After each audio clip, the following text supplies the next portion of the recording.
pagi, Ci. Selamat pagi semuanya. Ini semangat kah? Iya. Selamat pagi, Ci. Selamat pagi semuanya ya. Baik, kita tetap semangat meskipun dalam kondisi pandemi seperti ini. Dari waktu ke waktu, iya sayang. Dari waktu ke waktu, di satu titik ada yang menurun jumlah orang yang terkena virus. Di satu titik yang lain justru makin bertambah karena mungkin sudah new normal, jadi orang kadangkala sudah anggap remeh dengan protokol kesehatan. Karena itu sangat penting buat kita semua. Baik, kita akan memulaikan perkuliahan kita pada pagi hari ini dengan harapan kita semua sehat, selalu menjaga imun, tetap jaga protokol kesehatan, dan yakin selalu bahwa Tuhan akan senantiasa menganugerahkan kita rasa sukacita, damai, dan ketenangan dalam hidup ini sepanjang kita mau menyerahkan kehidupan kita pada Tuhan. Kali ini kita akan mendengarkan tentang laporan hasil penelitian. Nah, laporan hasil penelitian adalah materi lanjutan dari modul 5. Materi tentang bahasa, proposal penelitian, dan proposal kegiatan. Kalau yang kali ini pada modul 6 adalah materi tentang bahasa laporan penelitian, jadi lebih kepada bahasanya. Seperti apa bahasa laporan penelitian itu? Ayo kita simak bersama dengan teman kita Hotma. Disilakan, Sang. Oke, terima kasih buat Enci dan teman-teman sekalian atas kesempatan yang telah diberikan. Sebelumnya, salam merdeka literasi. Di sini saya ingin mempresentasikan hasil laporan penelitian saya. Perbandingan pertumbuhan tanaman terhadap pemberian pupuk kimia dan pupuk alami pada tanaman cabai disusun oleh saya sendiri, Fakultas Matematika dan Ilmu Pengetahuan Alam Universitas Samratulangi, November tahun 2020. Bab 1, pendahuluan. Makalah ini memegang peranan yang dalam peningkatan bercocok tanam terhadap tanaman cabai. Dalam makalah ini menjelaskan tentang perbandingan pertumbuhan tanaman terhadap pupuk alami. Melalui makalah ini, kalian akan mengetahui bagaimana sih proses perbandingan pertumbuhan tanaman terhadap pemberian 4 pupuk kimia, yaitu pupuk urea, NPK, NPK kuning, dan NPK biru, dan 4 pupuk alami, yaitu pupuk kandang kotoran kambing, abu bakar, kompos, dan kandang kotoran ayam, dan 2 lagi tidak memakai pupuk. Latar belakang masalah, cabai merah atau Capsicum annum farlongum merupakan tanaman sayuran yang masuk dalam suku Solanaceae. Klasifikasinya Indom, Plantarum, divisi Stratophyta, subdivisi Agnophae, kelas Dicotyledoneae, subkelas Sympetalae, ordo Tutiflorae, familinya Solanaceae, genus Capsicum, spesies Capsicum annum L. Menurut berbagai keterangan, cabai berasal dari Peru yang masuk ke Indonesia dibawa oleh bangsa Portugis pada tahun 1500-an Masehi. Tapi ada juga yang menyebutnya dibawa oleh saudagar Persia dalam perdagangan. Cabai ini dibagi dalam 2 golongan utama, yaitu 1 cabai besar atau Capsicum annum L, terdiri dari cabai merah atau hot pepper, cabai hijau, dan cabai paprika atau sweet pepper. Yang kedua, cabai rawit Capsicum frutescens L. 2 golongan cabai tersebut biasanya ada yang hibrida dan ada yang non-hibrida.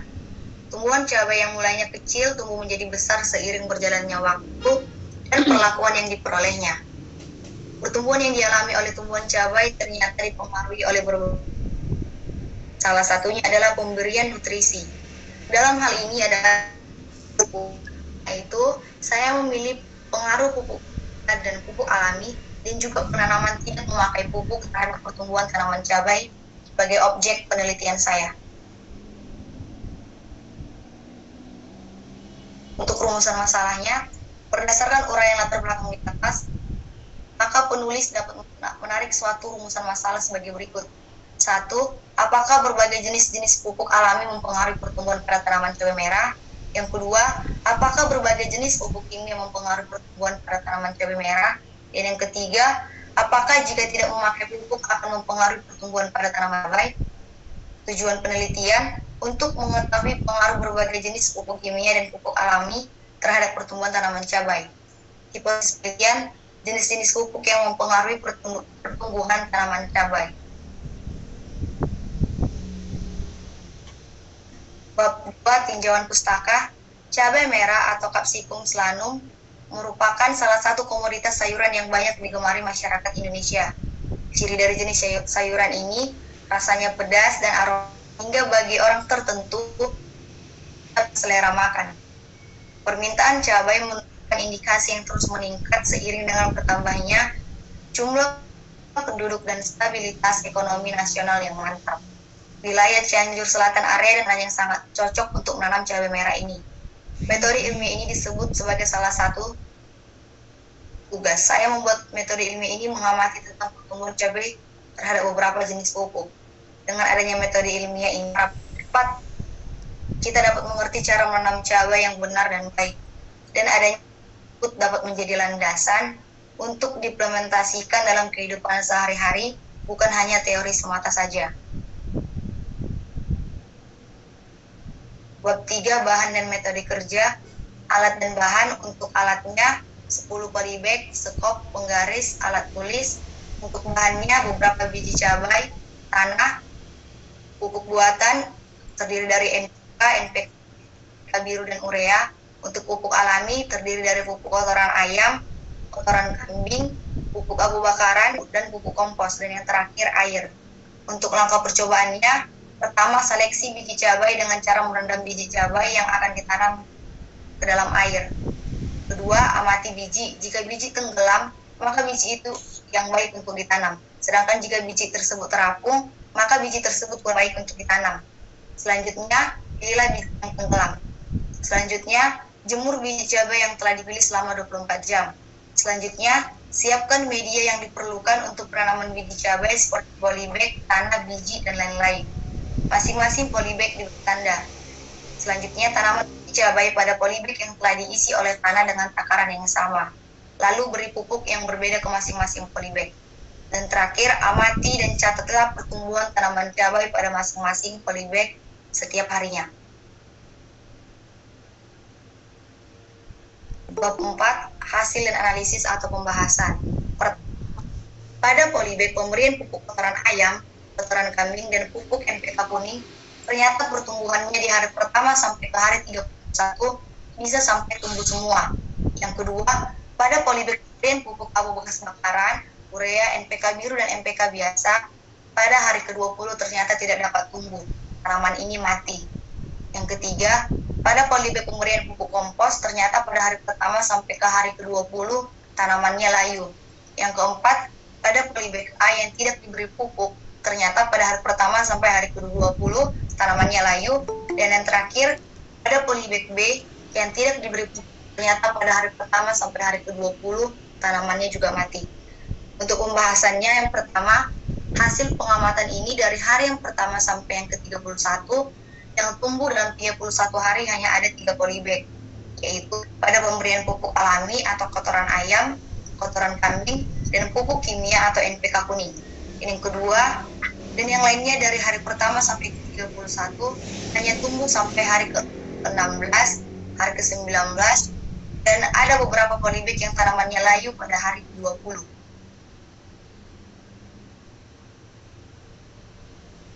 Bab 5, kesimpulan dan saran. Untuk kesimpulannya, pertama, pertumbuhan tanaman cabai yang telah ini ternyata pertumbuhannya berbeda-beda. Ada yang tumbuh sampai 31 hari dan ada juga yang tidak. Yang kedua, pertumbuhannya ada yang mati dan ada yang layu.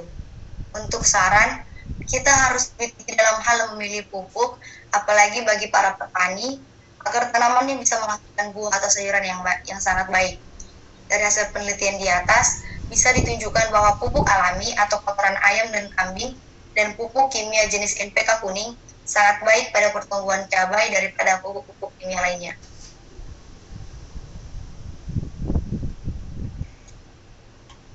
Salam merdeka literasi. Iya. Baik, terima kasih. Hotma boleh kau tampilkan yang slide pertama, Nak? Slide kedua kali ya. Kedua sayang. Iya, ini. Perhatikan semua perhatikan pada slide yang kedua.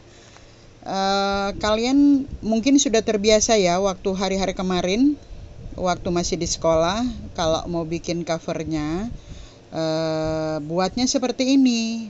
Nah, pada bahasa Indonesia kita tidak mengenal dengan susunan kata atau font seperti kata ini disusun. Kalian perhatikan kata disusun? Itu sudah semua? Semua perhatikan enggak ya? Ya, perhatikan, Ci. Iya, mantap sekali gitu. Yang lainnya perhatikan kah? Halo. Aduh, masih pagi. Ini lain Baswara. Iya. Pagi-pagi Baswara semangat, Pirwa. Oke. Yang khusus kata disusun. Sebenarnya ini udah bagus, udah betul. Kalimat katanya disusun, disambung. Tetapi tata letaknya dalam struktur pada cover itu belum nanti kita lengkap ya. Hotma juga nanti perbaiki sayang. Kata disusun itu tulis aja mendatar, tidak perlu berurut kayak begitu nah ya. Nah, jangan urut ke bawah. Ya, boleh Hotma? Nanti perbaiki sayang ya. Jadi kata disusun mendatar aja seperti Anda menulis oleh. Untung kau tidak tulis lagi oleh memanjang. Kalau kau tulis oleh juga memanjang, habis satu lembar. Iya. Jadi sekali lagi, ini bukan cuma Hotma ya. Buat kita semua agar memperhatikan tata letak penulisan seperti apa. Nanti kalian juga suatu saat akan mendapat panduan atau kalian boleh cek di fakultas, masing-masing fakultas itu memiliki panduan dalam penulisan skripsi atau panduan dalam penulisan proposal penelitian. Jadi Anda pelajari panduannya sehingga agar untuk penulisan disusun itu ditulisnya sejajar. Tidak harus berurut ke bawah. Baru seperti ini kata oleh, nama, ya udah berurut aja ke bawah. Tetapi penulisannya sejajar. Ya, boleh. Ini menjadi perhatian semua ya, bukan hanya khusus Hotma. Dari hari kemarin memperhatikan, baru hari ini yang melihat ada kata disusun, kemudian penulisannya seperti itu. Baik. Hotma tetap semangat sayang. Luar biasa kau juga berjuang untuk mendapatkan bertemu jaringan yang pas. Dari ini kita sudah 2 kali pertemuan yang ketiga kali ini Hotma memang benar-benar berjuang untuk presentasi. Ya puji Tuhan hari ini Hotma bisa kebagian jaringan yang asik. Tidak ada gangguan sama sekali ya. Meskipun ada sedikit tadi awal jaringan-jaringan, tapi puji Tuhan semua boleh berlangsung dengan baik. Sekali lagi terima kasih Hotma, tetap semangat sayang ya. Oke. Terima kasih, Ci. Sama-sama, Nak.